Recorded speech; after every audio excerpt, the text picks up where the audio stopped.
Bonjour à tout le monde, j'espère que vous allez bien. Bienvenue encore une fois sur apprendre les langues étrangères avec Raoula. Alors la leçon d'aujourd'hui va être le compte rendu. Voilà, on va faire le compte rendu critique pour les langues étrangères et le compte rendu objectif pour les autres filières. Commençons par le compte rendu objectif du texte historique. Il est composé de deux parties. La première partie, c'est concernant les éléments paratextuels du texte. Alors, le texte intitulé, c'est le titre du texte, écrit par le nom de l'auteur. Il est extrait de la source.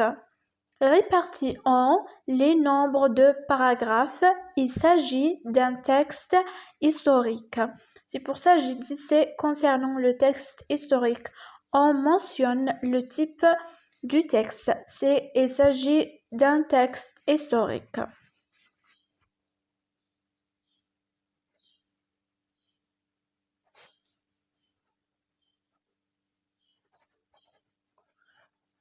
Pour la deuxième partie, on doit résumer chaque paragraphe, c'est-à-dire on doit relever les idées principales de chaque paragraphe. Alors, dans ce texte, l'auteur nous informe sur le thème du texte ou l'idée générale. D'abord, il note que la première idée principale.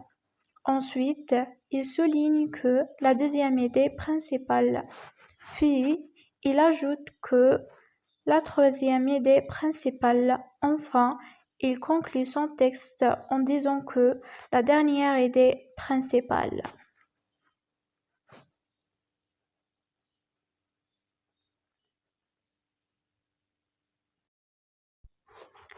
Maintenant pour le compte-rendu critique. Alors, il est composé de le compte-rendu objectif plus la partie critique, c'est-à-dire on a les deux parties du compte-rendu objectif, la première et la deuxième partie, et on ajoute la troisième partie qui est la partie critique.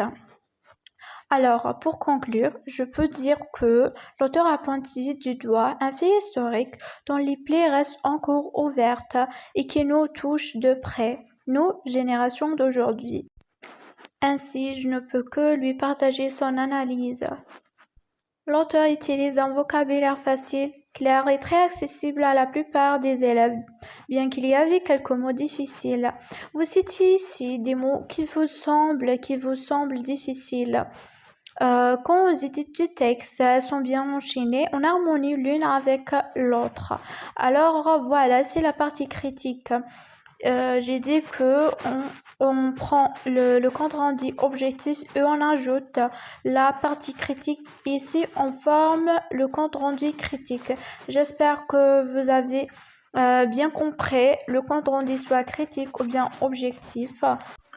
Voilà notre leçon pour aujourd'hui. N'oubliez pas d'aimer la vidéo et de mettre vos questions dans les commentaires. Et je vous voir, Inch'Allah, dans les prochaines vidéos.